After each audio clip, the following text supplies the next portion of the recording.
안녕하세요. 메카니컬 투자 더펄슨 후입니다. 오늘은 이더리움이 가진 매우 치명적인 약점에 대해서 좀 설명을 드릴 거고요. 그리고 리도와 로켓풀 유동성 스테이킹 디앱들에 대해서 한번 짚어보고 넘어가겠습니다. 유동성 스테이킹 다 이제 아시죠? 이더리움을 스테이킹한 상태에서 스테이킹 했다는 이 영수증을 줍니다. 그리고 그 영수증을 이더리움처럼 다른 디파이에서 쓸 수 있는 겁니다. 그래서 굉장히 수요가 많고 인기가 많은 카테고리죠.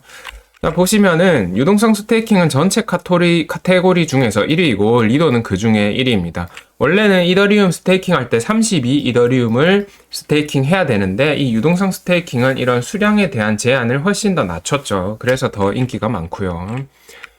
보시면은 스테이킹 된 이더리움의 31.7%가 리도 파이낸스에 스테이킹이 되어 있습니다. 어마어마한 수치죠.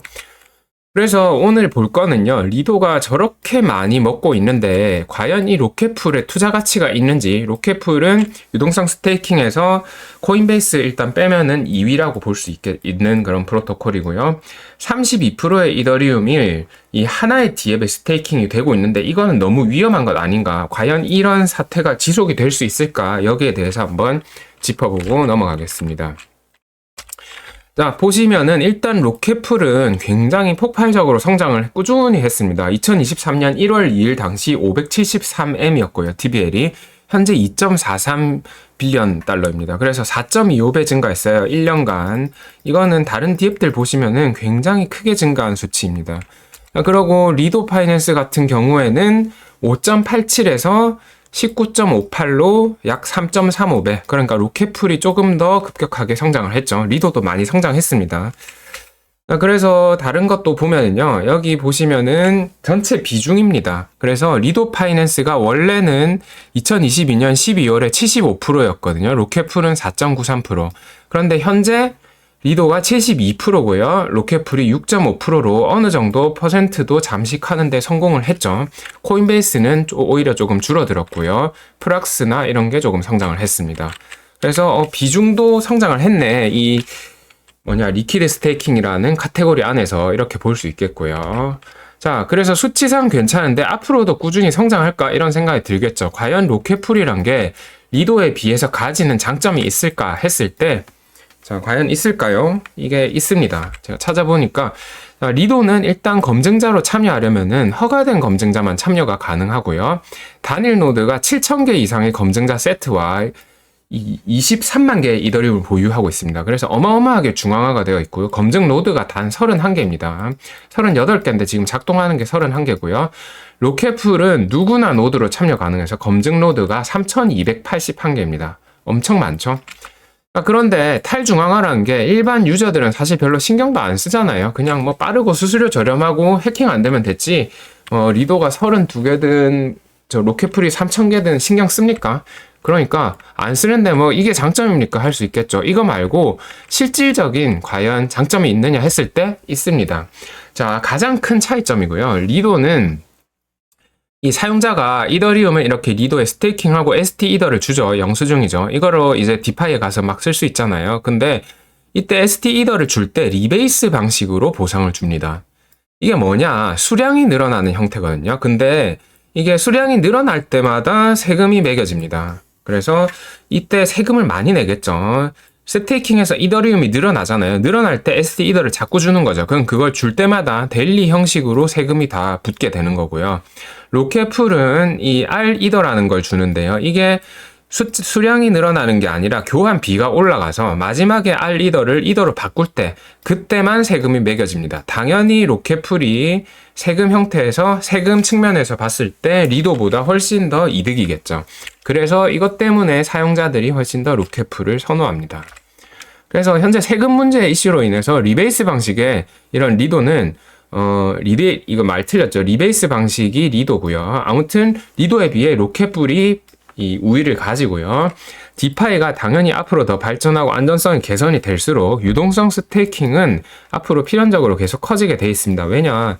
이더리움에 그냥 스테이킹 하면은 이더를 못 쓰는데 유동성 스테이킹에 스테이킹 하면은 디파이에 가서 쓸 수가 있잖아요.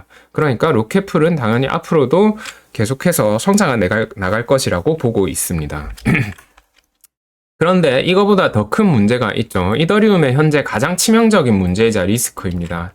자, 뭡니까? 현재 이더리움의 32%가량이 리도에 스테이킹이 되어 있고요.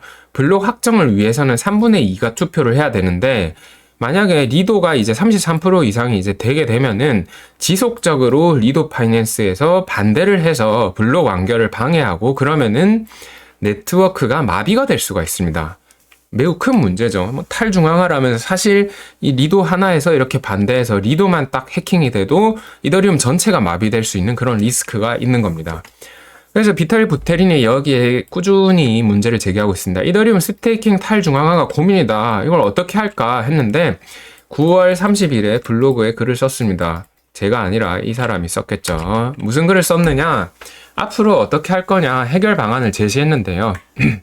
현재 리도 파이낸스 또는 리퀴드 스테이킹 프로토콜에 강제적으로 이 리도 해산해라 이럴 수가 없잖아요. 이게 독재자도 아니고 이 블록체인이란 게 또 리도는 리도대로 길을 가는 거고 이더리움은 이더리움대로 길을 가는 건데 이 강제적인 제재를 가지 않으면서 중앙화를 해결할 방법은 이거를 제시를 했거든요. 한번 같이 볼까요? 뭐냐면은 randomly sampled committee of depositors 했을 때 이 디포지터가 소규모 스테이커들이거든요. 그런 16이더 뭐 32이더를 스테이킹해서 노드를 운영하는 그런 애들 말고 1이더리움 뭐 0.1 이더리움 해서 운영 스테이킹 그 수익을 받으면서 디파이도 쓰고 싶은 그런 애들이겠죠. 자, 그런 사람들한테 랜덤하게 뽑아가지고 그 중에서 커미티, 위원회를 결성하는 겁니다. 노드 운영자들 말고 소규모 스테이커 중에서 결정권을 가지는 위원회를 구성을 한다. 그러고 얘네들한테 견제할 수 있는 권한을 주자는 거죠. 자, 그 견제할 수 있는 권한이 뭐냐? 33% 공격으로 네트워크가 마비가 되면은 이런 악의적인 검증자들의 이더리움을 슬래싱을 합니다. 삭감하는 거죠. 삭감해서 얘네들 지분 비율이 낮아지면은 얘네들이 꾸준히 반대를 못 하겠죠. 자, 이럴 때 이런 권한을 랜덤리 샘플드 커미티에게 주는 거죠. 그리고 또한 소규모 스테이커 위원회에게 블록을 확정할 권한을 주는 겁니다. 사인 오프 온 블록. 자, 그렇게 주게 되면은 이게 첫 번째 권한, 두 번째 권한이죠. 인액티비티 릭이라는 게 이 33% 공격을 막아주는 그런 여기 이더리움을 슬래싱하는 그런 하나의 과정이고요. 포크 초이스를 해당 과정에서 스몰 커미티에게 주겠다 이런 거겠죠. 자, 이렇게 해서 막으면 된다. 그런데 이거를 강제적으로 리도 파이낸스에 적용한다 이게 아니라 이더리움 차원에서 이런 업그레이드를 일단은 진행을 하고요. 개별 디앱에 선택권을 주는 겁니다. 소규모 스테이커들로 구성된 위원회를 구성할지 안 할지 이거를 개별 디앱 다오 투표에 맡기는 거겠죠. 그럼 당연히 다오 투표에서는 통과가 되겠죠. 그래서 강제적으로 근데 이런 해결 방안을 제가 알아본 이유는 뭡니까?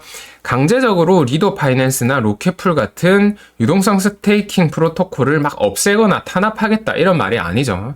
이런 업그레이드를 시행해서 선택권을 주겠다 이런 말이고 결국은 일단은 유동성 스테이킹은 앞으로도 지속될 것이다. 그리고 이러한 업그레이드가 되면은 랜덤하게 뽑아진 소규모 위원회에서 권한을 행사해서 이 33%의 그런 공격에 대해서도 방어할 수 있기 때문에 안전도 탈중앙화 중앙화 이슈도 어느 정도 해결을 할 수 있다. 이렇게 볼 수 있겠습니다.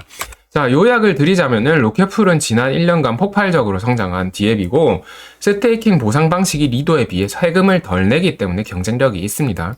그리고 유동성 스테이킹의 중앙화 문제에 대한 해결책은 비탈릭 부테린이 이제 생각을 해뒀고 그렇기 때문에 이게 이제 적용이 되면은 충분히 해결이 어느 정도 될 거라고 보고 있습니다.